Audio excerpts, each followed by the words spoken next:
Hello and welcome to Masters of the Deal, the podcast where we uncover the personal stories behind billion-dollar deal makers.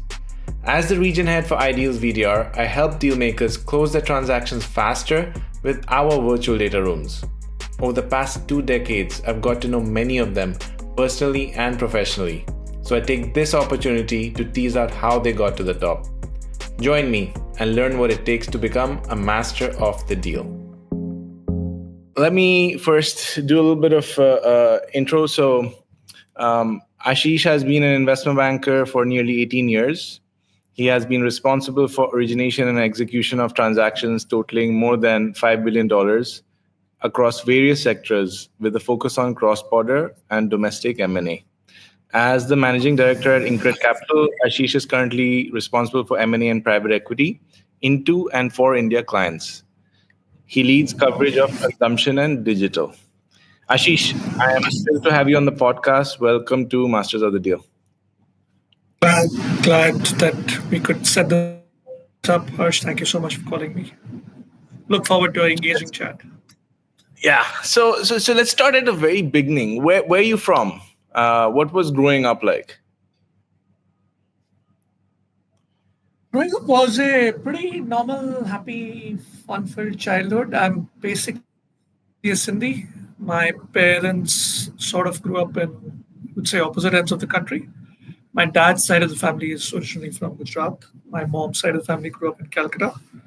I was born in Cal, but essentially they were all Sindhis who had sort of migrated back from Pakistan, at the time of partition and settled in various parts of the country.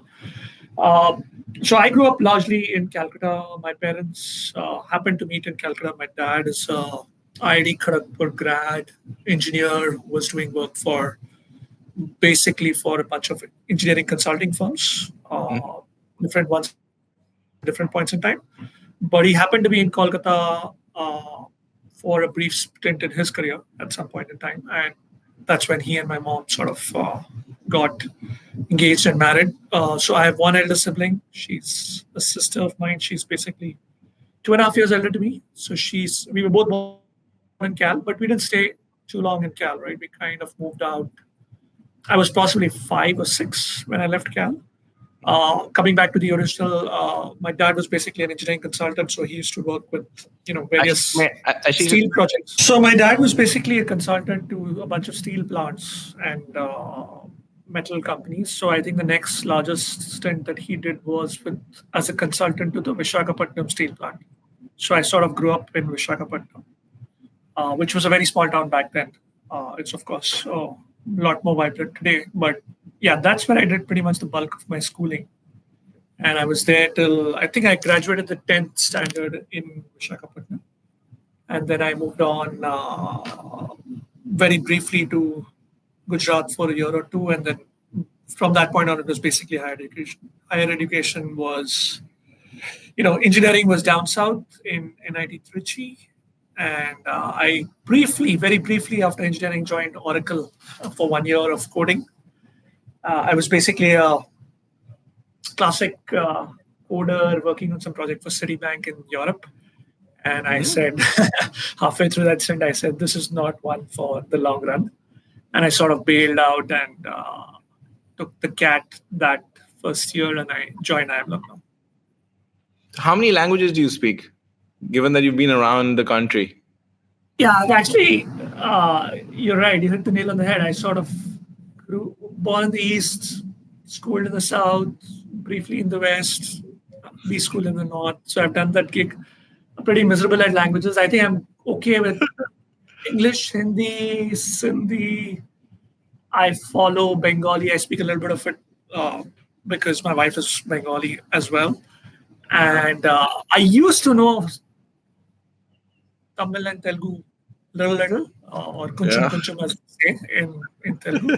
But now it's been so many years. So when somebody speaks, I can pick up pieces and bits, but I've completely lost my ability to speak in the South Indian languages. So not great. And not great with foreign languages either, right? French is not great, nor is... I bet you speak more French than I do, but I can beat you in Spanish. So your parents had a big influence in what you ended up doing? Did they point you towards engineering? It's very typical for Indian parents to say, doctor banna hai ya engineer banna hai. Or did they let you do whatever you were more inclined towards? What was what do you think what is your view? What happened? No, I think my parents were fairly open-minded about our potential career choices, right? It's not like they directed us because hey, they were engineers, for example. It's not like they've sort of asked us to be engineers. But I think it's got more to do with the state of the economy back then, right? Or the knowledge quotient, I would argue, right? I don't think anybody knew that you could do too much outside of these areas, right? So first you become an engineer, then you figure out what you want to do, as they say. So I think it's a little bit of that. I think it was never them. I don't think they pushed us in any one direction. I think it was more the general awareness of the time, I suspect, that led us down to very narrow 2, 3 choices. And I guess we weren't, both me and my sister were not particularly keen on being doctors. And so essentially, that's how I think we were just faced by the fact that you'll have to study for a lot longer. And we said, yeah, this one is a little bit easier on concept. So why did you get the class of '93 scholarship for all round performance? What did you do to get that? It was not a big deal. I think it was just a combination of academic performance as well as extracurricular performance. So there were a few things that this was my second year of B school, and so it was a combination of reasonable academic performance and not like by no standards was I top 1, 2, 3, or 5% of the batch either. I think it was some academic cutoff and then extracurricular activities, which was basically a combination of what committees you worked on, participation in various college and so on and so forth. I think, and I think a little bit of sports. I think a combination of those 3 factors. What did you play? Got me there. Excellence and none. By the way, just to be clear, excellence and none. I would say reasonable performance in many areas. What did you play? What sport did you play? Not cricket, like 99% of India, but tennis. Okay. Yeah. Okay. So I follow cricket like everybody else, but I don't play it. I basically, from a sports standpoint, sports that I played through engineering and through B school, volleyball and tennis. Those were the 2 areas that I used to sort of a little bit of football, but to some level of competence, volleyball and tennis. Volleyball is long gone. Tennis continues to be a passion, so I do play a couple of times a week. I try to. And where does Balls by Picasso come into all of this? Because you're also an editor, and so I see that all. Yeah, that was back in engineering college. That's more a cultural. I was sort of the cultural secretary. Balls by Picasso was the name of our cultural. Call it the Lit Club, if I can, right? The literature club. Things like quizzing, debates. Got it. So you did a lot, Ashish. You did a lot. Yeah. I mean, you dipped your fingers in a lot of things, trying to figure out what. So you were an all-rounder, and there's this book, I forget the name, where being a generalist in today's world is not a bad thing, even though we've been taught forever that you should just specialize. It seems like you had a pretty all-round performance. So you went for electrical engineering at the National Institute of Technology. Then you went to IIT in Lucknow. I mean, this is kind of the dream. I am in Lucknow. Just to I am in Lucknow, and and then first 1.5 years you were in management consulting with KPMG before switching to investment banking with Lazard, where you spent 12.5 years, right? So it looked like you moved up the ranks from analyst, then associate, then VP, then director. Now, this path is what almost anyone who wants to get into business wants to take, right? This is the dream, right? Do engineering, then do a master's, then get into management consulting or investment banking. So my question to you is, why did you switch? I mean, did you not like management consulting? Why did you switch from one to the other? Look, I've got a ton of friends in management consulting, and I actually sort of summered with KPMG. So it's not like I went in blind. I did have 2 months with the firm. I had a good time. The crowd was awesome. But I guess I sort of ended up doing a lot of my work in, I started my work in management consulting and infrastructure. And the one thing I realized about infrastructure is it's an extremely long tenured business. What I mean is, an infrastructure project by the standards of that time was a 3 year, 5 year, 10 year affair, right? And it tended to be that even the consulting assignments as associated with infrastructure were very long. They were not just a question of strategy. There was a bunch of other stuff around that. This was in my naivety, right? Now I understand that everything of substance happens with some Over time. over time. But I think it was just that the duration of each assignment was, 9 months or so. And uh, having done one or two of those in the first year, it just so happened that by chance, the next couple of assignments were in financial services with private equity guys. And they were all sort of time bound, right? I'm doing a process, I need to submit a bid by so and so term. So I need a worldview of this industry in 5 weeks or 6 weeks, right? And that has a material implication on their ability to, make a compelling bid or not, as the case may be. In my naive 25-year-old eyes at that point. So it was just a change of pace, I would argue, and some helpful couple of friends from the B School network who happened to be also in investment banking from the prior year or were moving to investment banks at that point, who made the switch, right? No, can't say that I hated management consulting. It was not nothing of that sort. I just had like a year and a half, and I had a generally decent time with the firm. It was just that a change of pace is what drove the decision. So no great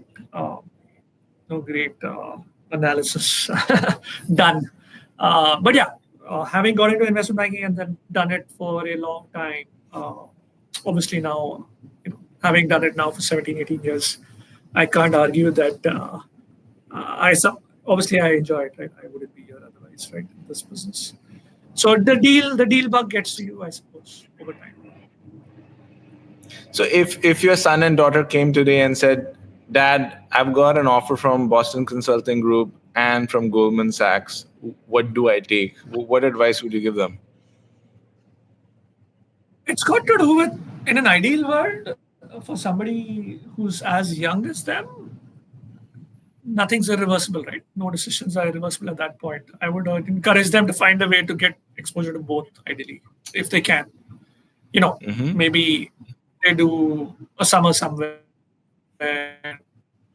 spend a year here or there doesn't make a difference, as we both know, in the long run. So, if it gets them a chance to experiment, I would encourage them to find a way to experiment over a couple of years before making up their mind, because that's probably the better way to do it, right? Than to take my regimented advice. Makes sense. Now, from going from an analyst all the way to now a managing director, I'm assuming the role changes from being only analysis to analysis and sales, right? As you go up the ladder, your job becomes to attract deals. Am I right? Help the community understand the color as you go up the ladder in an investment bank. I would say some things don't go away, right? So rather than focusing on what changes, what doesn't change is what one should focus on. As Jeff Bezos says, right? Some things will never change. The consumer will always want things faster, cheaper, Correct. higher quality, right? So I think, irrespective of what role you are in an investment bank, right? Whether you're an analyst or an MD or anywhere in between, I don't think the analytical portion goes away at all, right? So that's like a constant. I mean, I would argue that few things don't change, right? If you don't understand your prospective client or client's businesses to some degree of competence, right? Uh, you can't really, you don't deserve to give them any piece of advice, right? So basically, what I'm trying to say is that you need to, at a bare minimum, understand their business to a certain degree of competence. And then you need to understand their position in the market dynamic, right? Wherever they are competitively positioned, how is that market performing? I mean, to some degree of competence, not the way they themselves understand their business. They obviously, they run their businesses, they understand it better. But you need to get to a certain level of competence on their business, their sector. Then I Correct. would say the other thing that doesn't change, which is analytical and otherwise, is you should know what the market is telling you. When I say the market, I mean, what are public markets and private markets telling you about that sector's behavior at that point in time. And this is more from a valuation in favor, out of favor, investor perception kind of thing, right? This is all analysis, right? I don't think you need, there's no sales yet, right? Sure. These are the basics, right? And you just do these basics through and through. So analytical skills never go away. Some sectoral competence never goes away. Being aware of what's happening in the market never goes away, right? This is true whether you're an analyst or, running Goldman Sachs, right? Uh, so those things never change, right? The things that some things don't change as well. Communication skills don't change, right? I think they just become sharper. I think the people who sort of even make it through early rounds of investment banking, probably we don't hire them for their technical competence, right? We hire them because they show some generalist skill set, including the ability to absorb large amounts of information and come back with some distinct communication and takeaways, right? Because we get inundated by presentations all the time, right? So if I think about an associate, VP, director, MD in the hierarchy, why is each one's job relevant, right? Their job is essentially relevant because they're distilling vast swaths of information and summarizing it forward in some actionable takeaway, up the Hmm. chain, right? So that by the time the insight travels up the ranks, it's a little bit sharper, the communication a little bit clearer, right? And along with judgment, then the recommendation to the client is that much sharp, right? Because clients are not interested in hearing, long pieces of presentations. They're interested in hearing, okay, this is the situation, this is the game on the field, this is where we are, and this is what our recommendation is on plan A, plan B, plan C. So none of those things change, right? So basically, you got to be a voracious reader. You got to be able to communicate in a precise manner, right? Because that's supremely important as you go up. The sales skills, as you correctly pointed out, start picking up, right, through the ranks. It Hmm. starts becoming more of a sales job. But it's not a sales job in isolation, right? I mean, for example, you can put me in many situations, I could do a competent job. But look, if I don't understand the brass tacks of a sector, I can't do an effective sales job. For example, if I've never seen an infrastructure project in my life, I don't understand how economics work. I don't understand how IRRs work. I don't understand the cost of capital.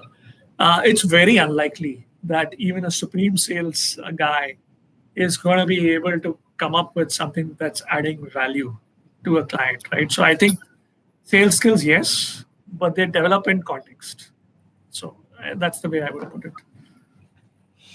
Very interesting. Now, here AI has changed a lot in terms of insights being provided. Are you seeing that, seep into investment banking for analysts, associate people who join to then come up with insights? Then you wonder, is this insight because of this guy or because he's run it through an AI model? Frankly, I don't care because we're always starved of time and Yeah. we have multiple things going on. And if somebody is able to use 30 kinds of technologies to save himself 24 hours and then of course not keep that time to himself, but sort of crunch time for the firm, which allows the firm to then have more bandwidth, it's a good thing, right? So I suspect that we would welcome the use of AI to the extent it allows research work, uh, repetitive tasks, all of that to become more efficient or shorter. I think what we are concerned about is, of course, then the proprietariness of consumer client information, proprietary information going out into the chat GPT ecosystem or the cloud ecosystem. That worry still remains, right? So I don't think any bank has a great answer to that, but I think everybody will have to find their meeting point as to what AI can do for them and what they cannot let AI do for them, right? But I think in general, if it helps efficiency across the junior level ranks, it's a good thing, right? But It's a good thing. I think naturally, interesting. I have another point of view here. I think like all other businesses, we also have to respect that India, the quality of data generally sucks, right? I mean, and not just in investment banking, in any field in India, quality of data, look at healthcare data, right? you just have a longer history of data of higher quality in the US, for example, or in Europe. So Mm-hmm. the AI gets to work off a longer track record of data and a higher Mm-hmm. quality of data. That just allows them to get up to speed on the way they use the AI outputs a little bit faster. I think with India in deal making, the quality of data that now exists is at best 15 to 20 years of data, right? I mean, and you can even assume that the capture of information on that data has only improved in the last 5, 7, 10 years. A deal that happened 20 years back, for me to tell you with great context what was the multiple, what were the nuances, none of that's actually there in a database. So you know, I think it'll become more useful over time, right? For somebody 7 years down the line, they Mm-hmm. get more, the AI gets trained on more data. Hopefully, it makes their life a lot simpler, right? Interesting. As a managing director, you currently lead consumption and digital. I'm assuming that's because you spend so much time in the industry that you understand the industry, the nuances in the industry, and like you were stating earlier, can provide insights. Given all the macroeconomic headwinds currently we're experiencing, where do you see these two sectors in 2025, 26 going?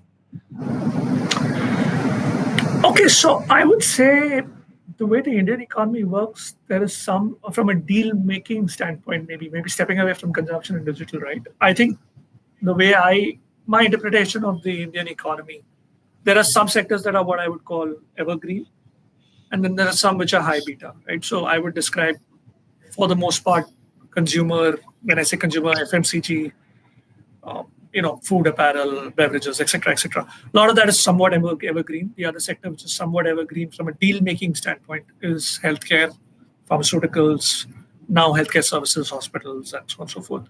So these are somewhat evergreen sectors, right? Also because they're relatively insular to the global economy, right? Then there's financial services, then there's IT services, then there is digital, which is again somewhat inward focused, right? And then there is sectors which are interest rate sensitive, right? Financial services, infrastructure, et cetera, right? So I would say anything that is for the world and is subject to the vagaries of macroeconomic policy, foreign exchange rates, tariffs, etc. They will obviously struggle a little bit, not because the sectors have a problem. It's just that there's massive amount of uncertainty led by, obviously the change in guard in the US for the Mhm. first half of this year. It's very clear. You can't fault anybody for not being able to make a deal decision. Right? It's really hard to take a deal call, right? Because you don't know what's going to happen if Sure. you are supplying outside to the world from India, so on and so forth. So consumer, in that sense, relatively insular. It's going to continue. Uh, will it be somewhat tepid? Yeah, it could be a little bit muted relative to some of the more bullish years. But it's not a sector that swings from 100 to 200 or 100 to 20. It'll move in that 80 to 120 band, right? That's the way I would describe it. Um, but I think the nuances lie within, right? What products will do well? Right? Essentially, our business, we are basically equity solicitors, right? And that means either I'm raising for you in the private market, or I'm raising for you in the control M&A market, or I'm transacting for you in the public market, right? So either we are raising money off the public market as an IPO or for an already listed company, or we are doing some sort of an M&A with a shift in control, or we are basically raising minority private equity or minority VC, as the case may be. I think that behavior will be interesting, just because volatility in the public markets, I suspect, will ensure that this is not the same kind of year as was 24 and 23 for the Hmm. public market IPOs and QIPs, etc. What tends to happen in our experience is that tends to sort of, with a little bit of a lag, that tends to result in an M&A market and a more active private equity market. So, at least from my read of the ground, second half of 2025, first half of 2026 will start being a more vibrant M&A market, a more vibrant fundraising market on the private side. That's the reading of the ground. Digital is a secular theme. I think digital will continue. I think just that the bar. I mean, the public markets have spoken very comprehensively that they're not interested in financing losses from venture capital portfolios. And so the bias to profitability is a lot higher, which means that the ability to raise money as a digital company is a little bit higher, right? It still remains a little bit of a, the top two guys in the subsector tend to capture disproportionate amount of dollars, right? So the bar of quality is a little bit higher in digital. So digital is still about finding the top two or three in a subsector. Consumer, for the most part, there is a possibility of 4, 5 winners emerging, right? There's no reason why five beverage companies can't do well. There's no reason why 4 or 5, sauce companies can't do well. The same is not necessarily true of a mobile gaming company or a, OTT platform and so on and so forth. Well, you did one of the biggest deals in India. You led a 2,825 crore or $300+ million deal between Godrej and Raymond. And that's one of the biggest, some of the biggest brands and names in the country. Can you tell me a little bit more about this deal? Yeah, so without going into too much of the private domain, essentially, the rationale for the deal from the Raymond side was fairly clear. I think they essentially wanted to emerge as a group that they had a diversified set of businesses. They had businesses in real estate, which was an emerging business for them. They had the lifestyle apparel, the Raymond suiting business, which we all know, and they had they had a smaller engineering business, and all of this was in one company, which was Raymond. And over time, I think the bias of the promoter was to basically find a way where each of these could eventually emerge as their distinct companies with distinct growth paths, return ratios, and potentially different investor sets. So essentially, conglomerate being deconglomeratized. Within that context, this piece of the business, which was a consumer business, was relatively subscale. Maybe 600 odd crores, profitable business, of course, legacy brands, but not as big as the other pieces of the business. So I think it was a strategic decision to sell, and I think that was a decision made for some time. Our role was basically finding essentially the right buyer at the right point in time for an asset that people were broadly aware that could be divested. But essentially, our job was to find a buyer who could consummate in a relatively short bit of time and consummate at the valuation levels that the seller was seeking, while of course being a good home for the asset. Right? In other words, it should generate value for Godrej. I think that's essentially what we did. Right, while we were representing Raymond, it was essentially we were the only bankers of the deal. Our job was to basically make sure that both sides, like all deals, both sides saw it as a win-win, which means that Godrej could do the good things with the asset, and financially it made sense for Raymond to divest it. What was the biggest challenge in this particular deal? The valuation, or was it just the timing? Look, valuation is a challenge in all deals, so I would say it was a similar challenge as to any other deal. So obviously, there's always a buyer-seller perception. I would say finding the valuation, ensuring that the terms of the deal, other than the valuation, were amenable for both sides, closing the deal in a relatively short bit of time so that there was no disruption in the business, right? All of those things is where each of them had their challenges, but not a very decent. Kudos to both sides because they both sort of got together and sort of gelled and did it with bankers can only do so much. Although we believe that we are whatever. I think at the end of the day, deals are done also by trust built between teams and individuals. And to their credit, both sides were able to establish a camaraderie with trust, which meant that we were able to get a fairly complex deal done in a reasonable amount of time.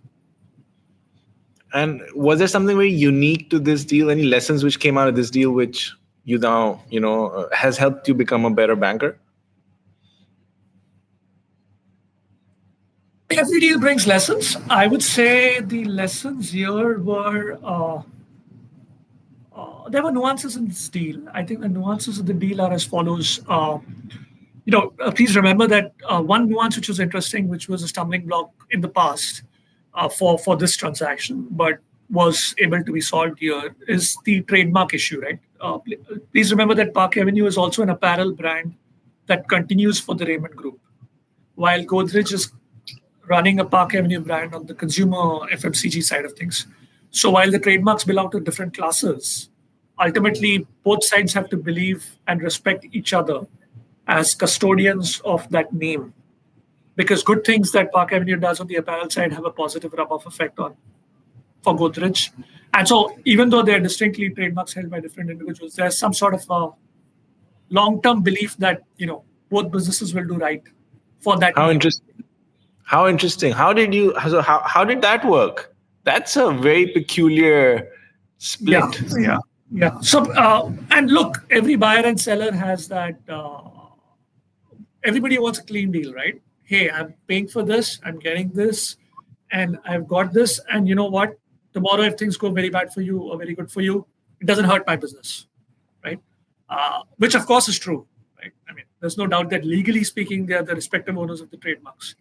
But at some level, this is a brand that continues, right? And so both sides have to, at some fundamental level, believe that once the deal is closed and once we are a year down the line, both groups will be custodians of that brand and will do good, right? So that there's a positive rub-off effect. I think that nuance is something that we've learned from, and this then becomes a template, right? Because we can go to other people now and say, listen, there's a deal here. Even though this brand is used in some other fashion by someone else, maybe you can use this brand as a template for your subspace. And it has a decent, ultimately the brand has a resonance with the consumer and some sort of a respect. Maybe that respect transcends a particular subsector, right? Maybe good quality just shines in other areas as well. So I think that's something that we've tried to learn from. How super interesting, because a brand like this has intangible value, which is the point, right? You can't really show it in the balance sheet. The name resonates. So you're able to, and there's a lot of trust involved, I'm assuming, because the buyer and seller both have to take a leap of faith and say, okay, yes, we will do good for both. Let me talk about another deal which was 10 times smaller. Right? You did the Live Pure deal. You were the exclusive advisor for them. It was a 233 crore, $28 million deal. You raised money from M&G Investment and InCred Capital. Now, this is so much smaller in terms of magnitude.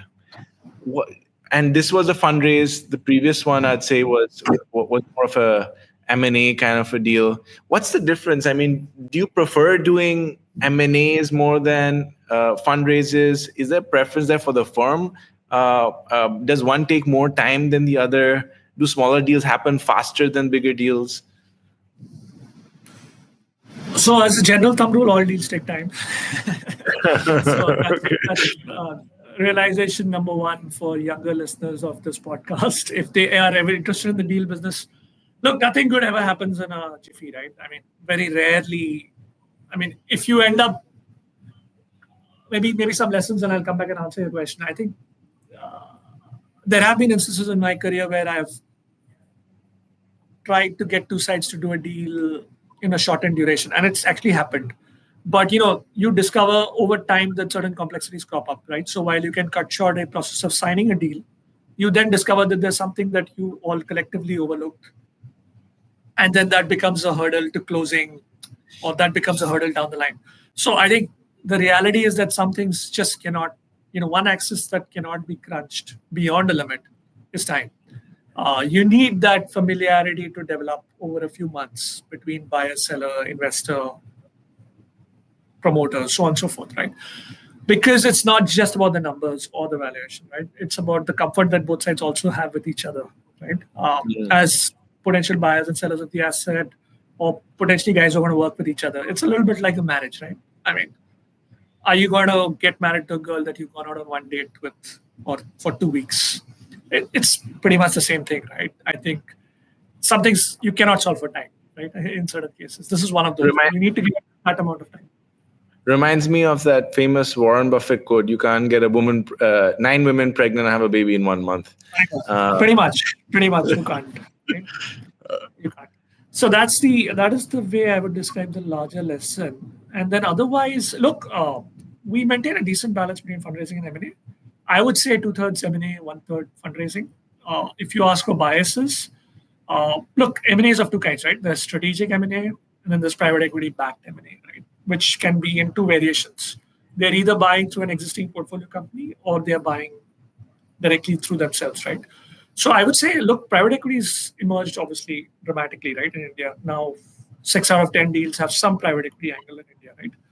So there's a fair share of private equity M&A as well. I would say we tend to believe that if it's strategic M&A, we can save 2-3 months as relative to a fundraising process, because in fundraising, it just so happens that there happen to be so many pools of capital now that if you really want to value maximize and do price discovery, you just have to do that initial outreach to so many more people, right? That and scheduling those meetings, getting those first conversations out of the way till you filter down. I mean, it just tends to be a little bit longer. Fundraising tends to be a little bit longer. I mean, it can be a little bit shorter, right? If there are decisive guys who are already in the sector, they don't need too many cues in that sense. Any peculiar thing from the LivePure deal, just like the Park Avenue aspect of the Godrej Raymond deal? Anything which was a specific and different challenge for LivePure?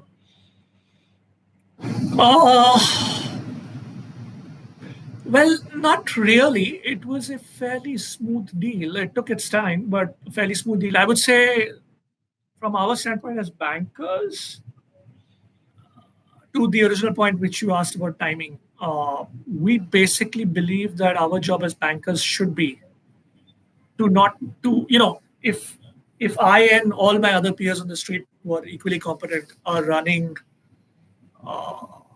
the same kind of a fundraise and showing it to the same set of investors, then what is the value add that I'm doing, right? So I think a little bit of the value add that we believe we provide, and LivePure was an example of that, is basically isolating the right fund for that asset at a fairly early stage, right? So I would say the unique thing there was that 95% of the private equity funds on the street never saw the business.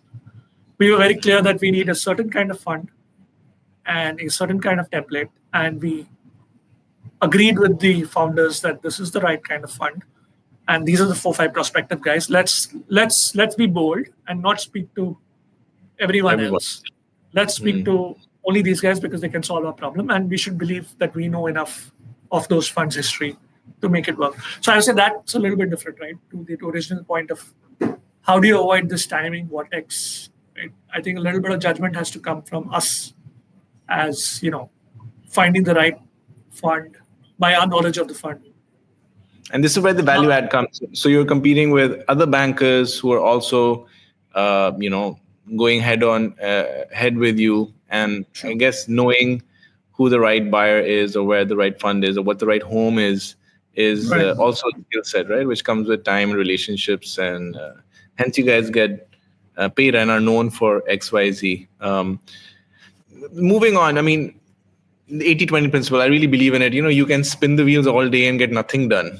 And, then there are 20% of things which really matter, which bring 80% of the deals. What is this 80-20 in deal making? What is the 20% which actually produces 80% of the results? I want to say luck. One cannot deny the importance of luck, because we can do everything right, but this is a 3-dimensional chess problem, right? You're solving for buyers' constraints, sellers' constraints, investors' constraints, macro economy, underlying consumption economy, which frankly we cannot control, right? There's just hundreds of variables out there, right? Underlying performance of the company. Any of these can go wrong, right? And good deals that are done and dusted and ready to be initialized fall away because somebody had a bad quarter, or some CEO decided to put in his papers, or somebody who was championing the deal changes. So these variables are absolutely out of our control, right? I think our job is really should not be that much focused on outputs. It should be focused on inputs, right? So the inputs that we can control from past experience we try and control, right? And still believe that luck is a big thing. So I would say it's a portfolio approach again. Like private equity investors, VC investors believe in a portfolio approach. I think it is, to the truth be told, while we will never treat any of our assignments less important than the other, we do need a fair share of assignments going on at any point in time because we cannot predict which variable will kill which transaction that looked like a likely transaction. So for us as bankers, from a P&L standpoint, it's super important to basically run a bunch of assignments simultaneously, recognizing that in spite of our best efforts, there are variables outside our control that could, kill perfectly good deals, which means that probabilities do apply, right? So I would say, uh, so you have to recognize that you have to do a certain number of assignments, but you also have to recognize that your ability to pick those assignments is where your judgment comes in, right? So if you are not the right guy for a particular kind of deal because you don't have exposure to that sector, because there are variables here that we can't do a good job of, I think when saying no is equally important, right? So I think clients like it when we say, you know what, this is the deal, this is what you need, this is your problem. Maybe I'm not the best guy to do this for you. Maybe A, B, and C, some of my other competent peers, have done more in that area or have more exposure with that set of investors or that part of the world, right? Maybe recognizing that I'm not the right guy and saying no is a better use of your time, right? Because you want to pick those 5, 6 assignments that you believe you are the right guy for. And then you're hopeful that with your little bit of an edge and with a little bit of luck, you can bring most of them home. So picking assignments is a key judgment call. So this is very interesting. So the portfolio approach, can you elaborate? What do you mean by the portfolio approach? The portfolio approach is in two parts, right? Recognizing that certain we all run teams, right, of a certain size, right? They all need to be equally busy, involved, etc. So the way to think about it is there's an organization structure where people have to be doing deals, but they also have to have a little bit of slack to accommodate something that comes in, right? Something that's time sensitive, something that's massive, right? You don't want to be the guy who says, I'm completely full up. I can't do this 5,000 crore deal because I don't have a team to do it, right? So keeping a little bit of buffer. So that's one aspect, team management, bandwidth, internal. But you need to be ensuring that the team is doing on 3, 4, 5 things at a time so that hopefully with luck, 4 out of them close or 3 out of them close, right? And then the other way I would describe the portfolio approach is from a size and a fee standpoint.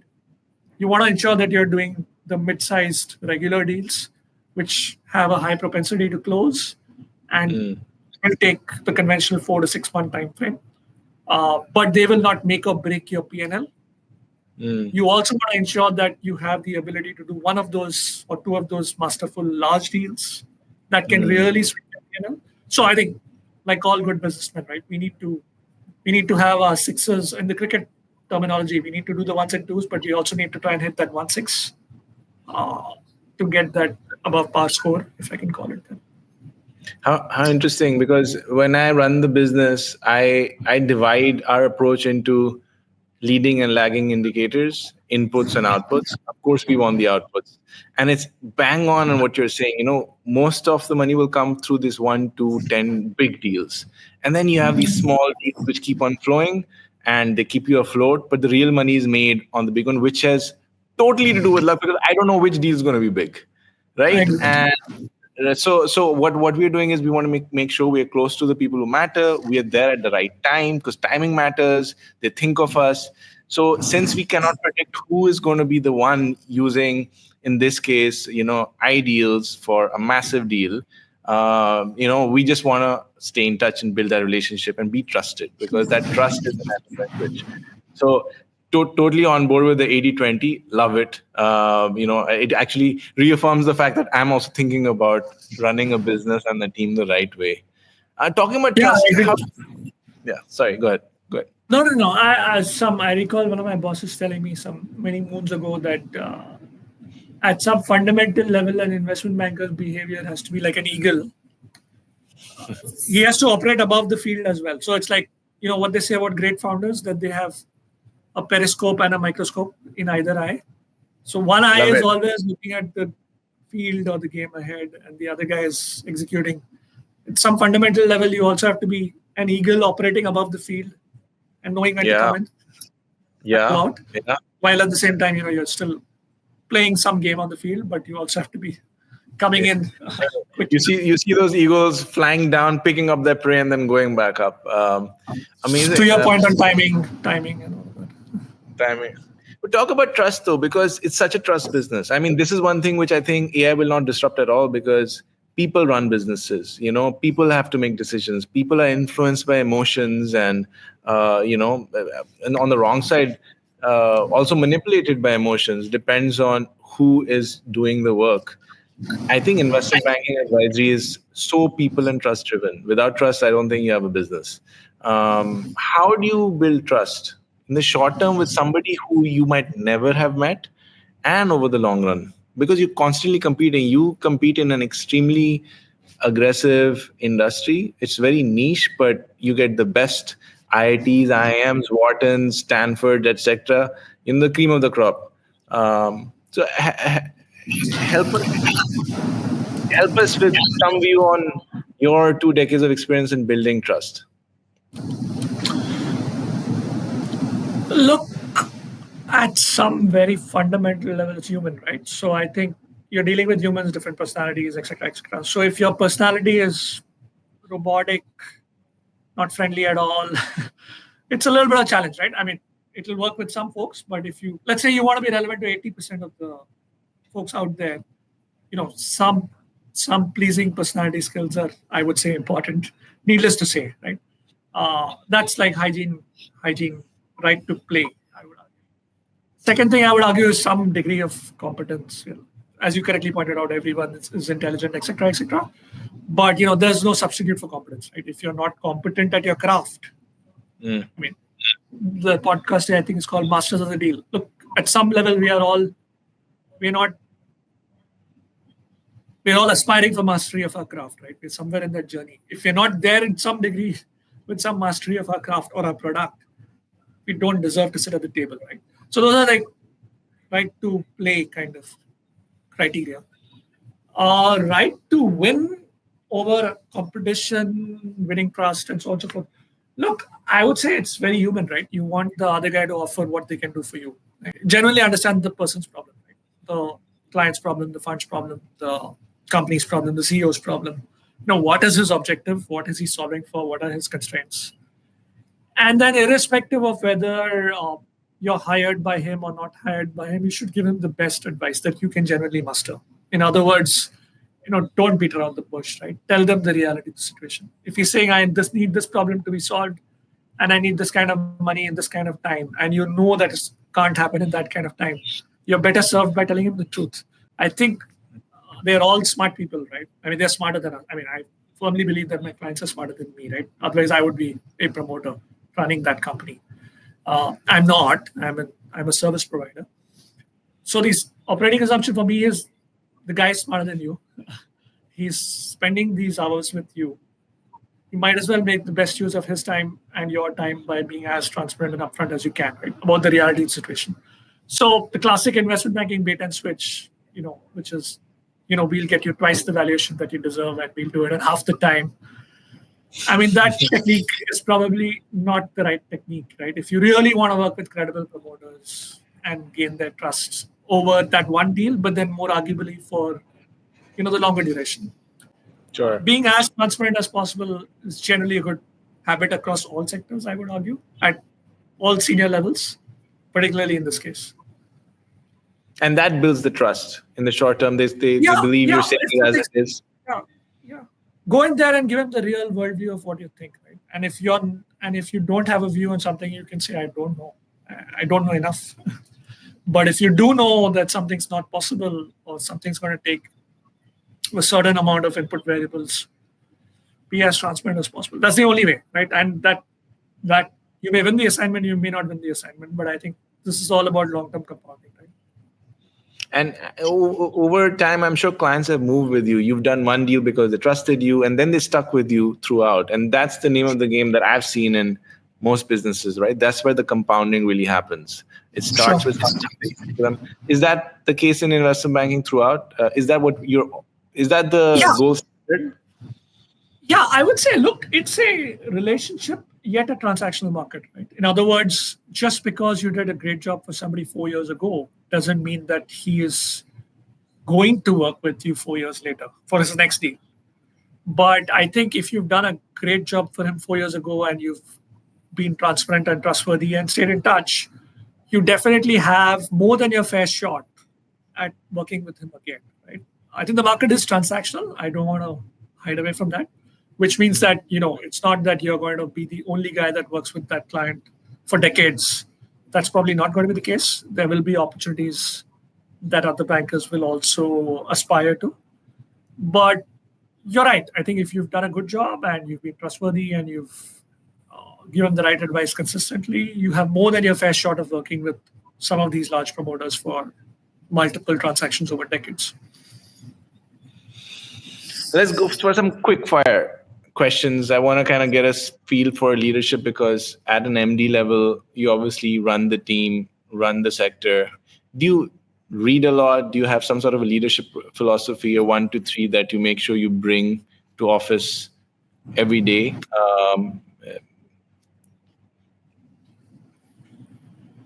Read a lot, yes. So, various kinds of mental models are, uh, basically. Charlie Munger style. I mean, he has 100 mental models and goes down that checklist style. I tried to do that, but I failed because my mind couldn't take the number. But I'm very curious to know what the mental models are. No, nowhere near some of these stalwarts that you're describing, but more basic mental models, right? I think ultimately, as you spend time, it's pattern recognition. Right? All businesses are pattern recognition. Uh, if you basically work in an area or couple of sectors or 3, 4 sectors over time, or with 5 sets of financial sponsors, you basically pattern recognize, right? And once you can pick up patterns, you can basically archetype deals, right? So essentially, it's just a great matchmaking exercise happening in your brain, right? What your brain is doing in some fundamental level is you're running a set of financial parameters that apply irrespective of sector. You know that these are the financial parameters that make for a deal. And at some level, left brain is thinking relationships with, I don't know, 20 funds, 20 strategics. So at some fundamental level, when you've done it for a long time, you're basically pattern matching deal archetype with an individual, right? You're really doing that at a subconscious level. You're doing that, right?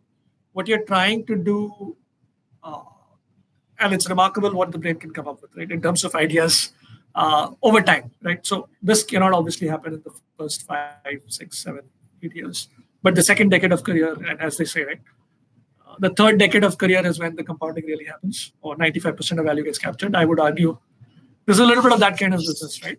It's actually it's fundamentally. I kind of agree with that statement, which somebody made to me many years ago. And I'm digressing, and I'll come back to the mental models piece. But here's my worldview on this, right? Uh, every great company captures 95, 97% of its value in the third and fourth decade of its existence, right? Investment banking is also an apprenticeship business. You learn at the feet of, you know, your then MD or your then director. They work with you in the first 3, 4, 5, 7 years of career, right? It's just something about what you learn from them and the outputs you gather over time that allows you to develop your own style. Right? It's a very stylistic business, but a very an apprenticeship business. If you didn't learn from good people, you may struggle down the line to sort of develop into a deal maker, which is the ultimate aspiration, right, for an investment banker. So I think these skills compound. Essentially, these skills compound. What you're really doing is a bunch of pattern recognition, and you're filing away every incremental relationship in some sort of a Rolodex, mental or otherwise.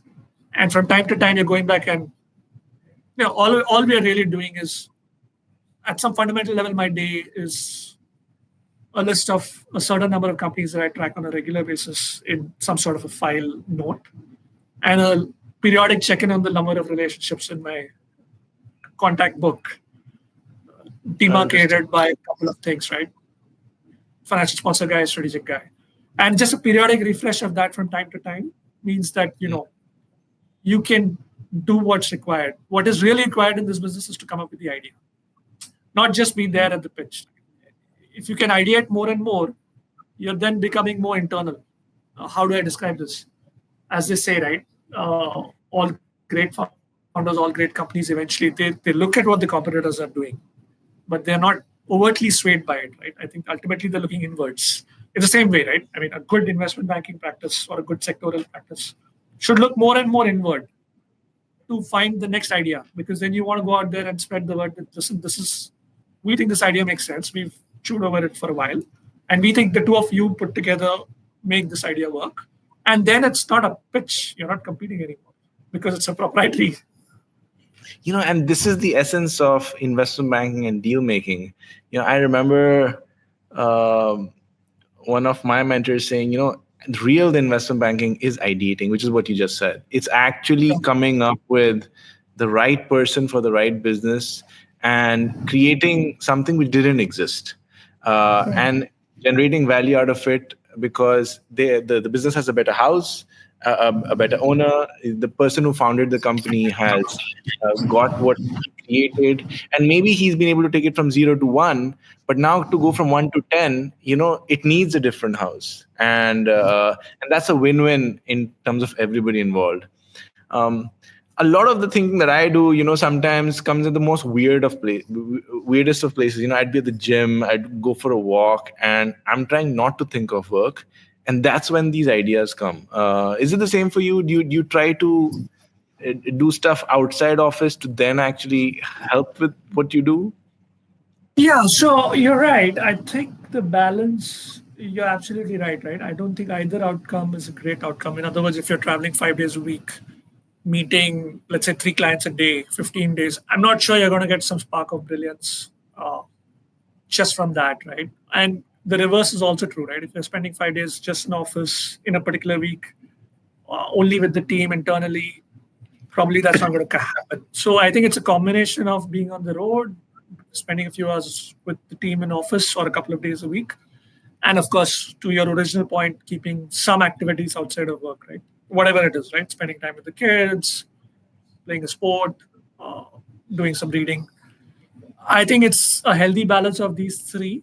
So, two are work, being on the road with clients, getting ideas from them, bouncing ideas off them, spending time with the team, and then spending a fair amount of time with yourself is the third way I would put it, right? I think it's that combination.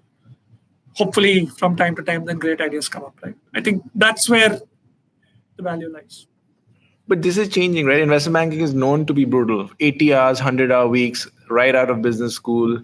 You are doing Excel financial DCF models, sleeping under the desk. I mean, I've read books when I graduated from business school about, Guardians of the Gate or Monkey Business. And, you're like, okay, if you can survive 1 year, and most of my friends said who got into investment banking, their thing was, okay, I'm going to make a ton of money for 2 years and then I will exit. Some of them never exit, and some of them don't last 2 years, right?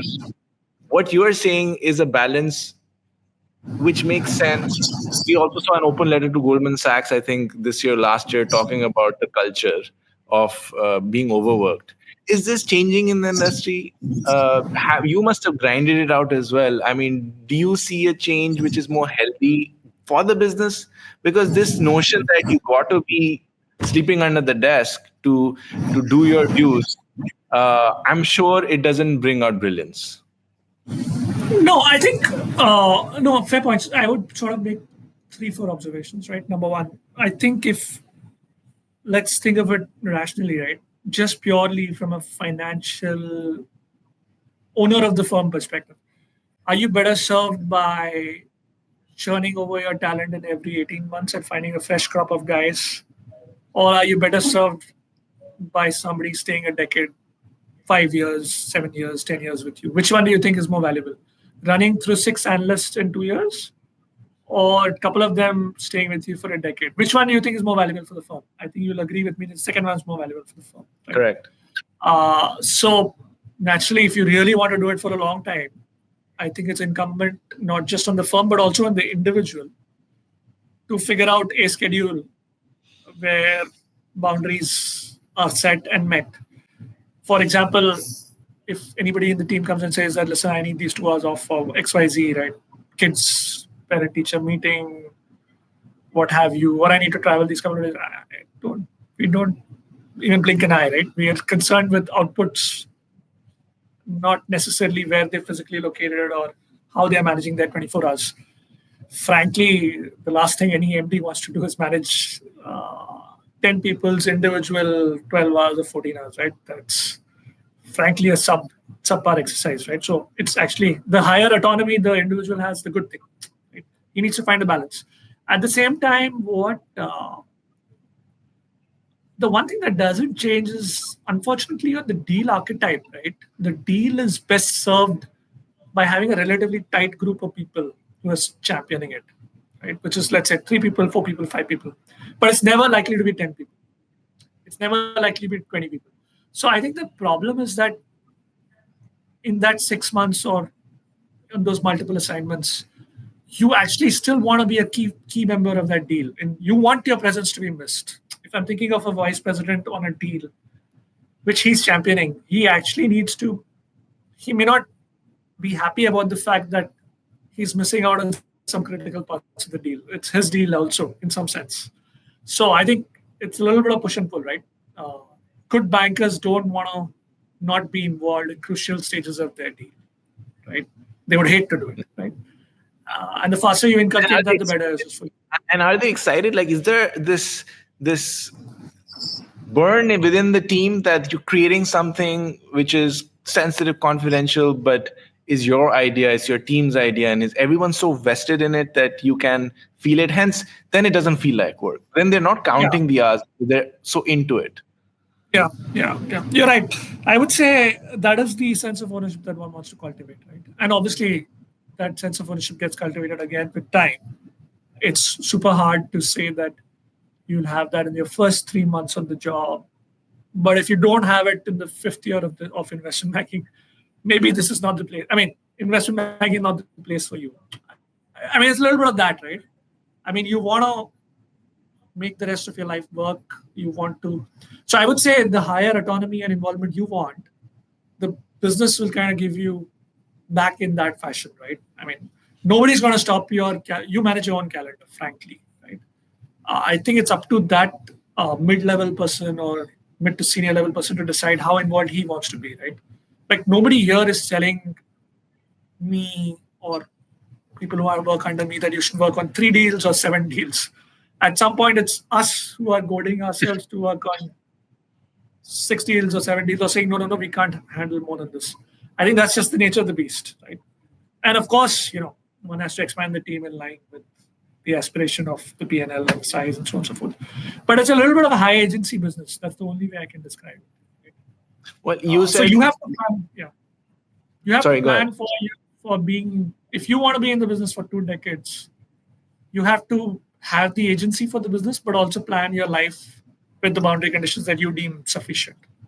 I think marrying those two is an individual problem as well as a firm problem. You said that this business is such that it pays you towards the end, right? 3rd decade, you should be making more patterns. You should be recognizing more patterns, doing more deals, coming up with more ideas. Is there a retirement age in this business? Because it seems like, the older you are, the better you're going to get. Two opinions on that, right? Yes, you will recognize certain patterns and certain deals and all of that. But there is the reality that, let's say, when you're 50-something or 60-something, do you really want to spend those many hours meeting the clients? Because remember, the world is not static. Even your competence in 3-4 sectors is being challenged every day by incumbents, upstarts, etc. Example, Adit Palicha in Zepto comes up at the age of 19. Now, if you're a 50-year-old banker, You never knew the guy, right? So you still have to make the effort to know him. So I think it doesn't get so easy that, you're not there in every wave of value creation if you're not relevant. So you have to stay relevant. Yes, you pattern recognize better, but the sectors, the economy is also changing. So it's not as simple as that, right? I mean, and you have to decide if you want to give the same number of hours that you did when you were 40 or 30 when you're 55. I think that is the nuance of the problem, right? Which is why eventually people do retire, right? Most of them do retire. Some of them continue to be relevant. When are you going to retire?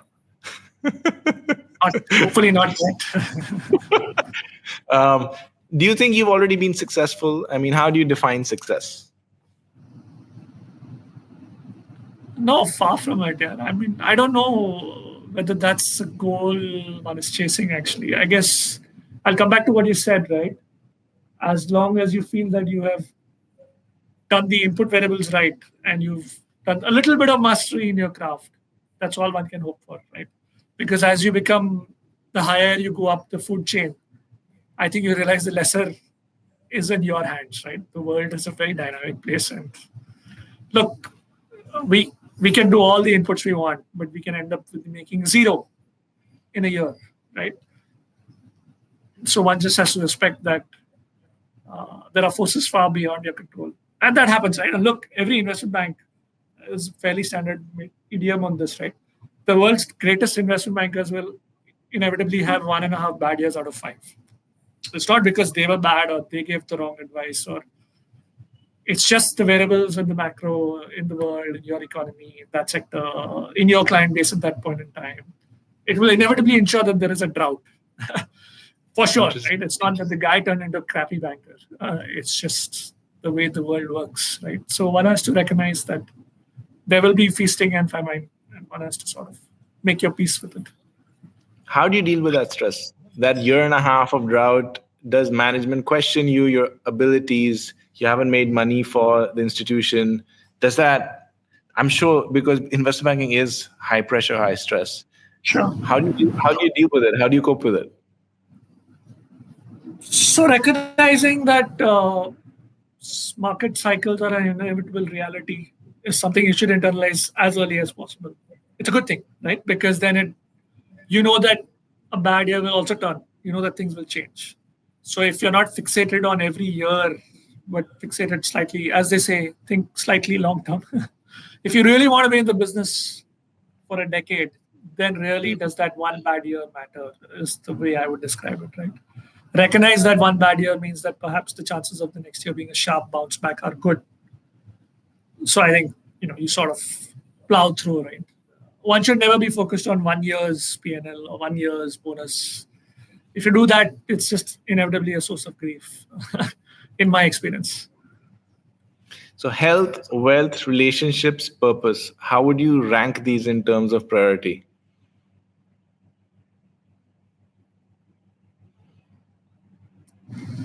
I think post-COVID, everybody says health now, but I would say relationships, health, purpose, wealth. If you have the first three, the fourth will follow. If you have the first three, you probably have the fourth. Or you will have it, of course. Mahesh Singh, he said the same thing, exactly the same thing. He said, look, if you're putting in the work, then, it will just be the byproduct of it. It'll come at some point. You may have the odd year there and whatever, but it'll come, right? What profession other than your own would you have liked to work in? So I think I'm always fascinated by other sides of corporate, right? We are still, how do I describe this? We think we're doing so much. We're hanging out with rich clients, promoters all the time. But ultimately, we are really managing fairly small teams, right? 10 people, 20 people, 30 people, 40 people, tops, right? We're running this tight shop. Most people are in one location, maybe a couple of locations at best. You're managing, I marvel at some of these corporates, right? Who manage these gigantic organizations, right? Thousands of people, 10,000 people. I think the human nature, as you sort of grow up the ranks, you appreciate that technical skills can take you only so far, but humans human variations and human behavior is the biggest outcome that impacts all of us. And so the fact that somebody is able to do, be the CFO of a 5,000 person organization or the CEO of a 5,000 person organization and making that kind of a ship pivot in the direction you want to pivot. I mean, I marvel at that, right? I'm not talking about promoters in general, but getting large organizations to move in a particular fashion in a particular strategy to deliver a certain outcome in a given year, turning the ship, those kind of things would be interesting, right? So the actual corporate role, right, at the CXO level would be in a large organization. What's the one thing you would have liked to achieve personally or professionally that you haven't yet? So professionally, this never stops, right? You can always say, I want this Y, Z, and the other. I would say personally, I would have liked to be a better tennis player than I am, or whatever, or better at certain other skills, cooking, languages, music. I'm extremely musically challenged. I look at my daughter, she's like 9. She plays the piano, and I look at her and I'm like, where the hell did she get this from? Right? Because it's clearly not from me. Right? So terribly musically challenged, be it singing, artistically challenged, let me put it that way, right? Singing, playing an instrument, dancing, miserable at all those, right? And she has all these talents, and I'm like, wow. So imagine if I was slightly better at these things, how much better would she be, right? So I keep thinking more on my hobbies. If I could find more time to read. If I could play at a slightly better level, my tennis, or those kind of things, they would bring some joy. What specific habit or routine has made a significant difference in your success? I would like to say meditation, but that's not a skill set that I have mastered yet. All the people have been trying, asking. I would say just slightly more disciplined. Two skill sets. One, being fairly calendarized or disciplined about the week. To the extent possible, carving out the week on the prior weekend to the extent possible. Obviously, there's leaving enough spaces there for flexibility to accommodate the last minute meeting, the sit down with the team, the extempo stuff, right? Because that's, as you said, you never know where the next big idea can come from. So leaving enough blocks of time, planning it the prior weekend, right? And then being slightly disciplined about certain cutoff times, right? So finding those 3 hours in the gym or 2 hours for tennis or whatever it is on 5 days or 6 days. Trying to enforce some discipline by carving out a couple of hours in the evening for the family, that's generally helps. The more time you carve out in a disciplined fashion for work or for family or personal life, you tend to slightly be more productive in the hours that you're then given, right? I think humans are only so productive. Beyond a point, the number of hours really don't help. What's the meditation technique you use? How do you do it? I really don't. I've been encouraged to sort of do that a lot more the last half an hour before going to bed. I've not done a great job of that. So far it's I still get more pleasure out of reading a book on a different topic for 20 minutes than doing a ritual.